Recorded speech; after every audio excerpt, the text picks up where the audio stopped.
राधे राधे दोस्तों, कैसे हैं आप सब। दोस्तों, हमारे YouTube चैनल पर आपका स्वागत है। हमारे इस चैनल को सब्सक्राइब कीजिएगा और हमारी इस वीडियो को लाइक शेयर और कमेंट ज़रूर कीजिएगा। दोस्तों, जैसा कि आप सभी लोग जानते होंगे कि अभी जो है शारदीय नवरात्रि शुरू हो चुके हैं। जी हाँ दोस्तों, इस बार के जो शारदीय नवरात्रि है वह दोस्तों 7 अक्टूबर से शुरू होकर 14 अक्टूबर तक को चलने वाले हैं। दोस्तों, नवरात्रि के इन पावन दिनों में जो है माँ देवी दुर्गा के सभी 9 रूपों की जो है पूजा आराधना करके उनका आशीर्वाद प्राप्त किया जाता है। वर्ष में कुल 4 बार नवरात्रि का पर्व मनाया जाता है, जिसमें चैत्र नवरात्रि और शारदीय नवरात्रि का प्रमुख स्थान माना जाता है। तो दोस्तों, नवरात्रि का पहला दिन जो है माँ शैलपुत्री का होता है, तो वही दूसरा दिन महाब्रह्मचारिणी को समर्पित होता है। मान्यताओं के अनुसार नवरात्रि के दूसरे दिन जो है माँ ब्रह्मचारिणी जी की साधना की जाती है, ताकि कुंडलिनी शक्तियों को जागृत किया जा सके। कहा जाता है कि माँ ब्रह्मचारिणी अपने भक्तों की सभी मनोकामनाओं को पूर्ण करती है और भक्तों और सिद्धों के लिए उनकी पूजा करना अनंत फलदायी बताया जाता है। पौराणिक कथाओं के अनुसार जो भक्त माँ ब्रह्मचारिणी के लिए तपस्या करता है, उसके अंदर संयम, त्याग, वैराग्य और सदाचार की उन्नति होती है। तो ऐसे में दोस्तों, अगर आप जो है नवरात्रि के दूसरे दिन माँ ब्रह्मचारिणी जी की पूजा आराधना और करके उनको विशेष रूप से भोग और लगाते हैं, तो दोस्तों आपकी सारी परेशानियों का जो है ख़त्म किया जा सकता है। ब्रह्मा का अर्थ होता है दोस्तों तपस्या और चारिणी का अर्थ है आचरण करने वाली। दोस्तों, माँ के इस स्वरूप की पूजा करने से तप, त्याग, सदाचार, संयम आदि की वृद्धि होती है।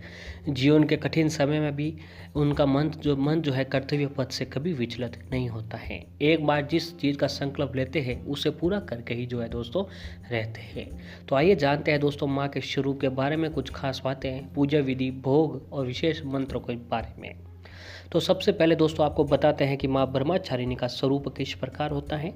तो माँ ब्रह्मचारिणी इस लोक के समस्त अक्षर और अक्षर जगत की विद्याओं की ज्ञाता है। इनका स्वरूप श्वेत वस्त्र में लिपटी हुई कन्या के रूप में है, जिनके एक हाथ में अष्टदल की माला और दूसरे हाथ में कमंडल है। और ये अक्षय माला और कमंडल धारिणी ब्रह्मचारिणी नामक दुर्गा शास्त्रों के ज्ञान, निगमागम, तंत्र मंत्र आदि से संयुक्त है। अपने भक्तों को ये अपनी सर्वज्ञ संपन्न विद्या देकर विजय बनाती है। और ब्रह्मचारिणी का स्वरूप बहुत ही सादा और भव्य है। अन्य देवियों की तुलना में वह अति सौम्य, क्रोध रहित और तुरंत वरदान देने वाले देवी भी बताए जाते हैं। अब दोस्तों आइए आपको बताते हैं कि माँ ब्रह्मचारिणी की पूजा मंत्र क्या है। तो माँ ब्रह्मचारिणी को तप की देवी के नाम से भी जाना जाता है। उनकी तपस्या से संबंधित एक कथा भी है, जो हजारों वर्ष की कठिन तपस्या करने के बाद उनका नाम ब्रह्मचारिणी जी पड़ा है। तपस्या की इस अवधि में उन्होंने कई वर्षों तक निराहार रहकर व्रत किया, महादेव जी को प्रश्न किया, और ये महाब्रह्मचारिणी का पूजा मंत्र है। दोस्तों, मंत्र कुछ इस प्रकार है। या देवी सर्वभूतेषु महाब्रह्मचारिणी रूपेण संस्थिता, नमस्तस्य नमस्तस्य नमस्तस्य नमो नमः। या देवी सर्वभूतेषु माँ ब्रह्मचारिणी रूपेण संस्थिता, नमस्तस्य नमस्तस्य नमस्तस्य नमो नमः। इस मंत्र का जाप जो है दोस्तों, अगर आप नवरात्रि के दूसरे दिन करते हैं तो माँ ब्रह्मचारिणी जी आपके ऊपर जरूर प्रसन्न होते हैं, और इस मंत्र के जाप से आपकी हर मनोकामनाओं को जो है पूर्ण किया जा सकता है। अब आइए आपको बताते हैं माँ ब्रह्मचारिणी की पूजा विधि के बारे में। तो माता ब्रह्मचारिणी की पूजा शास्त्रीय विधि के साथ की जाती है। सुबह स्नान के बाद निवृत्त होकर माँ दुर्गा की उपासना करें। उनकी पूजा में पीले या सफ़ेद कपड़े पहने। माँ को सबसे पहले पंचामृत से स्नान कराएं, उसके बाद रौली, अक्षत, चंदन, मिश्री, लौंग, इलायची आदि अर्पित करें। माँ ब्रह्मचारिणी को गुड़हल का फूल और कमल का फूल बेहद ही प्रिय होता है।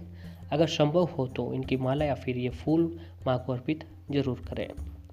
मन ही मन माता के जयकार के भजन गाते रहे। इसके बाद माँ को दूध और दूध से बने व्यंजन जो है बहुत ही प्रिय होते हैं, इसीलिए इनका भोग उन्हें जरूर लगाएं। फिर घी व कपूर से बने दीपक से देवी माँ के साथ साथ कलश की भी आरती करें। इसके बाद दुर्गा चालीसा, दुर्गा मंत्र या फिर दुर्गा सप्तशती का पाठ जरूर करें। पूरी शक्ति भावना से माँ की पूजा करें और जयकारे लगाएं। इससे माँ की असीम अनुकंपा आपको प्राप्त होती है। अब आइए दोस्तों आपको बताते हैं माँ ब्रह्मचारिणी का पूजा का महत्व किस प्रकार है। तो माँ ब्रह्मचारिणी का ये स्वरूप अनंत फल देने वाला है और उनकी उपासना से जीवन में ज्ञान की वृद्धि होती है। माता ब्रह्मचारिणी ने अपने तप के माध्यम से ही राक्षसों के अत्याचार से मुक्ति दिलाई थी। माँ की पूजा पाठ करने वालों को इष्ट फलों की अभिष्ट फल प्रदान करती है, समस्त कष्टों से मुक्ति दिलाती है और माँ के आशीर्वाद घर परिवार में सुख शांति आरोग्य की प्राप्ति होती है। साथ ही माँ की आराधना से जीवन में उत्साह उमंग कर्मठ धैर्य साहस समावेश होता है और जिसके जीवन में अंधकार फैला हो, हर तरफ से परेशानी ही परेशानी नजर आ रही है, तो माँ का ये स्वरूप दिव्य और अलौकिक प्रकाश लेकर आपके जीवन में आता है। तो दोस्तों, नवरात्रि के दूसरे दिन जो आपको माँ ब्रह्मचारिणी जी की पूजा आराधना जरूर करनी चाहिए और साथ ही जो है माँ को इन चीज़ों का भोग जरूर लगाना चाहिए। तो दोस्तों, को भोग आपको इस प्रकार से लगाना है कि माता ब्रह्मचारिणी की पूजा करते समय आपको गुड़हल का फूल और कमल का फूल जो है अर्पित जरूर करें। जी हाँ, आप कहीं से भी गुड़हल का फूल और कमल का फूल जरूर लाएं और माता ब्रह्मचारिणी जी को अर्पित करें।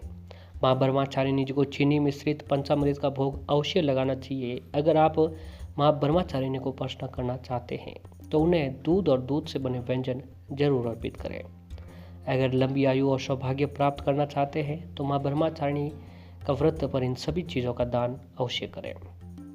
जी हाँ, इन चीज़ों का जो अगर आप दान भी करते हैं तो भी जो आपको शुभ फलों की प्राप्ति होने लगती है।